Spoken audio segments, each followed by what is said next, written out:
Hello friends, I am Apruti. Welcome back to our channel plants space. इस pot में arum lily के bulb हैं जो कि हमें जून से सितंबर तक बहुत अच्छे फ्लावर्स देता है। मरून एंड ब्लैकिश शेड में इसमें फ्लावर्स आते हैं। वीडियो डिस्क्रिप्शन बॉक्स में आपको मिल जाएगी, ज़रूर चेक कीजिए। इस पॉट में ये खरबूजे का पौधा यानी मस्क मेलन प्लांट खुद से ग्रो हो गया और ये जो बीज होते हैं ये हम गिलहरियों को देते हैं। इसीलिए गिलहरी एक जगह से दूसरी जगह ले जाएँ या कभी कभी गिर जाते हैं, मिट्टी में गिर जाते हैं, तो वो प्लांट्स के पॉट्स तक पहुँच जाते हैं और फिर सीज़न आने पर अपने आप ग्रो हो जाते हैं। ऐसे ही हमारे कुछ पॉट्स में, कुछ ग्रो बैग्स में खरबूजे के पौधे खुद से ग्रो हो गए हैं और उसमें बहुत अच्छे फ्लावर्स भी आ रहे हैं, लेकिन ज़्यादातर मेल फ्लावर्स ही इसमें शुरुआत में आते हैं। प्लांट पे मेल फ्लावर्स ज़्यादा आते हैं और इसमें फीमेल फ्लावर्स कम आते हैं। अगर आपको सीरियसली प्लांट्स ग्रो करने हैं खरबूजे के, लौकी के या जो काशी फल होता है उसके, तो उसमें 2G या 3G कटिंग फीमेल फ्लावर्स ज़्यादा पाने के लिए की जाती है, तो वो आप कर सकते हैं। लेकिन ये प्लांट्स अपने आप ग्रो हुए हैं, इसीलिए ये हम केवल आपको एक एग्जाम्पल के तौर पर शेयर करेंगे। इसमें ये जो फीमेल फ्लावर है, देखिए फीमेल फ्लावर कुछ इस तरह का होता है। इससे पहले जो फूल आपने देखे वो मेल फ्लावर्स थे और फीमेल फ्लावर में छोटा सा खरबूजा आपको इसमें दिखाई देगा, तो आपको पहचान हो जाएगी कि ये फीमेल फ्लावर है।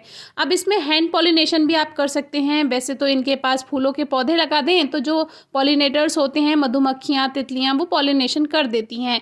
लेकिन अगर फल नहीं बन रहे हैं तो आप हैंड पॉलिनेशन कर सकते हैं, जो कि दो तरह से कर सकते हैं। जो मेल फ्लावर है उसको तोड़ लीजिए क्योंकि उससे फ्रूट्स नहीं बनेंगे, और उसको कुछ इस तरह से ये यहाँ पे आप जो इसका पॉलन होते हैं वो इस प्लांट पे आपको रखने होते हैं। इससे क्या होगा, जो फ्रूट्स हैं वो पॉलिनेशन के द्वारा बनने लगेंगे। एक तरीका तो ये हो गया। दूसरा तरीका ये है कि आप दूसरा फूल तोड़कर इसके ऊपर रख के इसको बंद कर दीजिए, तो वो भी पॉलिनेशन, हैंड पॉलिनेशन में ही गिना जाता है। तो उस तरह से भी आप कर सकते हैं।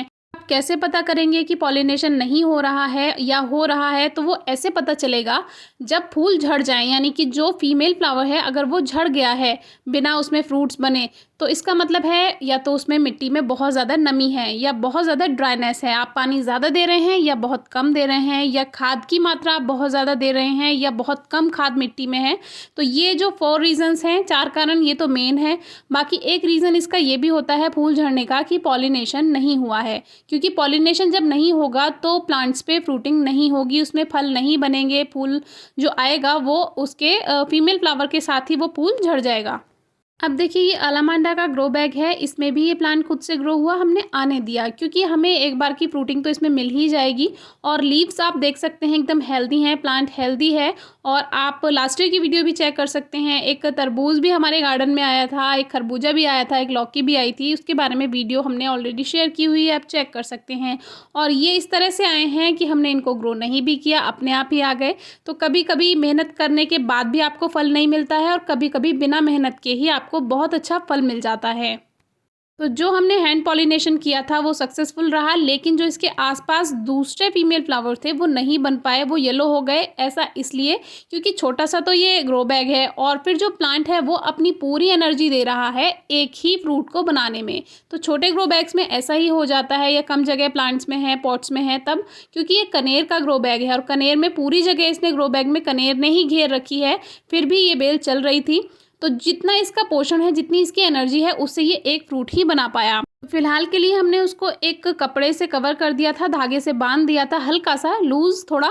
तो उससे क्या होगा, जो फल मक्खी होती है वो फ्रूट्स बेकार नहीं कर पाती। एक तरह की प्लाई होती है जो छोटे ही फ्रूट्स में अंडे दे देती है, तब वो फल बेकार हो जाता है। तो ये देखिए, ये हमने आसपास कॉस्मोस के कुछ फूल रखे हुए हैं, तो इससे भी पॉलिनेटर्स को हेल्प मिलती है। जो पॉलिनेटर्स आते हैं, मधुमक्खियाँ या तितलियाँ, वो फूलों का रस लेने आएंगी, तो वो जो आपके फ्रूटिंग प्लांट्स हैं उसमें भी पॉलिनेशन करेंगी। अभी हम प्लांट्स में पानी देने आए तो देखा खरबूजे को भोग लग चुका है, यानी कि आज हनुमान जन्मोत्सव था। और आप देख सकते हैं कि जो एक छोटा सा फ्रूट बनकर तैयार हुआ था मस्क मेलन का, उसको हनुमान जी ने भोग लगा दिया और तोड़ा भी नहीं है, आधा लगा हुआ है, आधा खाया हुआ है। तो ये बेकार हो चुका है, तो अब इसको हम प्लांट से अलग कर देंगे। प्लांट हेल्दी है, इसमें नए और फ्रूट्स बन जाएंगे, क्योंकि अभी प्लांट पुराना नहीं हुआ है, नया नया पौधा है, तो नए फ्रूट्स इसमें जल्दी ही बन जाएंगे। और ऐसे ही आप हैंड पॉलिनेशन कर सकते हैं, यही आपको सिखाना था। तो गार्डनिंग में ऐसा चलता रहता है, जब फ्रूट्स आते हैं तो खुशी भी होती है और जब नुकसान हो जाता है तो थोड़ा सा दुख भी होता है। तो कोई बात नहीं, ये कुछ और थोड़ा नुकसान और देख लीजिए, ये कुछ गुड़हल की टहनियाँ तोड़ दी गई हैं और इसी तरह से थोड़ा नुकसान थोड़ा फ़ायदा होता रहता है। गार्डनिंग ज़रूर कीजिए, एक बहुत अच्छा पैशन है जिसको फॉलो कीजिए। Thank you.